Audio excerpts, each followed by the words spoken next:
दोस्तों, कक्षा 10 का प्रश्नावली 1.1 का प्रश्न संख्या आज पढ़ाऊंगा। तो दोस्तों, इसमें दिया हुआ है निम्नलिखित संख्याओं का एचसीएफ ज्ञात करने के लिए यूक्लिड विभाजन एल्गोरिथम का प्रयोग करें। तो दोस्तों, पहले आप लोगों को बता दे रहा हूं कि यूक्लिड विभाजन एल्गोरिथम होता क्या है, उसके बाद इन प्रश्नों को हम हल करेंगे। तो पहले आप लोगों को बता दे रहा हूं कि यूक्लिड विभाजन एल्गोरिथम क्या है। तो दोस्तों, यूक्लिड का विभाजन परिमेय इसमें हम लोगों को समझना है कि क्या होता है यूक्लिड विभाजन। तो दो धनात्मक पूर्णांक a और b दिए रहने पर अद्वितीय पूर्ण संख्याएं q और r प्राप्त होती हैं। तो क्या होता है कि a बराबर बी क्यू प्लस आर, जहाँ 0 रहेगा r के बराबर या फिर r 0 से बड़ा रहेगा और b r से भी बड़ा रहेगा, जहाँ पर a भाज्य है यानी कि डिवाइडेंड, b भाजक है डिवाइज़र, q भागफल होता है क्वोशेंट और r होता है शेषफल यानी कि रिमाइंडर। तो दोस्तों, इसका हम लोगों को आता है कि यहाँ पर भाज्य बराबर भाजक गुणित भागफल प्लस शेषफल। यहाँ पर भाज्य a लिखा हूँ, भाजक b और भागफल q और शेषफल r। इसको और अच्छा समझने के लिए हम लोगों को इसको देखना होगा। जैसे हम लोग भाग देते हैं, यहाँ पर भाग देते हैं तो यहाँ कोई संख्या रहती है और इसके अंदर भी कोई संख्या रखती है। भाग देने पर कुछ यहाँ पर भागफल हमारा आता है, तो यहाँ पर भाजक को b, भाज्य को a और भागफल को q, शेषफल को हम r लिखेंगे। इसी चीज़ को यहाँ पर बताया गया है एल्गोरिथम में। तो ये आप लोगों को याद रखना होगा कि इसी रूप में हम लोगों को इन प्रश्नों को हल करना है। तो दोस्तों, चलिए शुरू करते हैं। तो लिखेंगे हल। उसके बाद यहाँ पर जो संख्याएं दी हुई है वो लिखेंगे। तो दिया हुआ है कि 135 और 225। तो इसमें देख सकते हैं कि 225 जो है वो 135 से बड़ा है। तो लिखेंगे 225 बड़ा है 135 से। तो जब ऐसा होगा तो हम दोस्तों यहाँ पर यूक्लिड विभाजन एल्गोरिथम का प्रयोग करेंगे। तो लिखेंगे प्रथम चरण।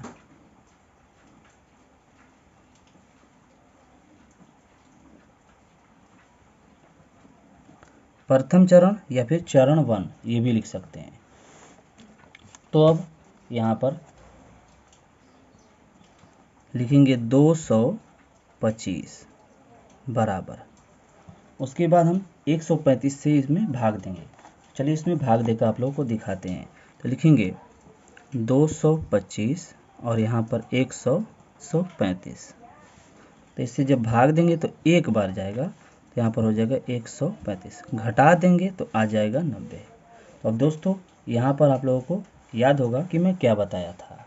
दोस्तों, 135 b है, 225 ये a है और ये q है और ये r है। तो b a q r आप लोग को याद होगा, मैं बताया था अभी कुछ देर पहले।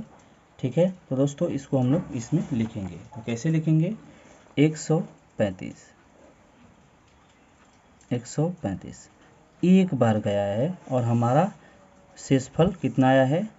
90 आया है। तो हमारा इस रूप पे हो गया कि a बराबर बी क्यू प्लस आर। इस रूप पे हमको करना था, इसको इस रूप में है, ये हो गया। तो लिखेंगे शेषफल।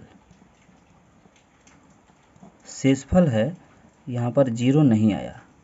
तो जब शेषफल 0 नहीं आएगा तो हम लोग इसके आगे भी लगाएंगे, यानी कि चरण 2। तो लिखेंगे द्वितीय चरण। द्वितीय चरण, तो द्वितीय चरण में ये जो रहेगा, ठीक है। तो दोस्तों यहाँ पर 135 को उतार देंगे, फिर 90 से एक बार फिर जाएगा और फिर घटा देंगे तो आ जाएगा 45। तो यहाँ पर क्या आया?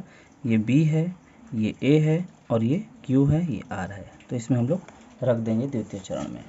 लिखेंगे 135 बराबर 90, एक ही बार गया है और बचा है यहाँ पर 45। तो दोस्तों यहाँ भी शेषफल 0 नहीं आया, तो लिख देंगे यहाँ पर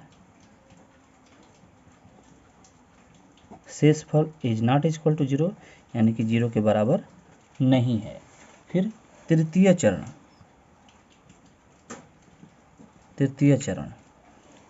में क्या होगा, इसको हम लोग यहाँ पर 90 लिख देंगे, बराबर इसके आगे हम लगाएंगे तो 45, यहाँ पर ये 90 को यहाँ पर लिख देंगे, तो 45 दूना के 90 होता है, और कट के यहाँ पर क्या गया 0, यानी कि BAQ और R 0।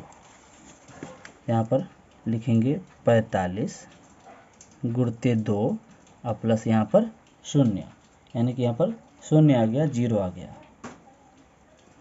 तो लिखेंगे शेषफल बराबर 0, क्योंकि हमको शेषफल 0 ही लाना था, तभी हम लोगों को HCF यानी कि मौसा पता चलेगा। लिखेंगे इसलिए 135 और 225 का HCF 45 है, यही आंसर हो जाएगा। 45 होगा क्योंकि ये 45 से ही कट गया है और 0 आ गया है। तो दोस्तों आप लोगों को प्रश्न संख्या जो पहला का पहला कैसा लगा, और हम दूसरा प्रश्न हल करते हैं।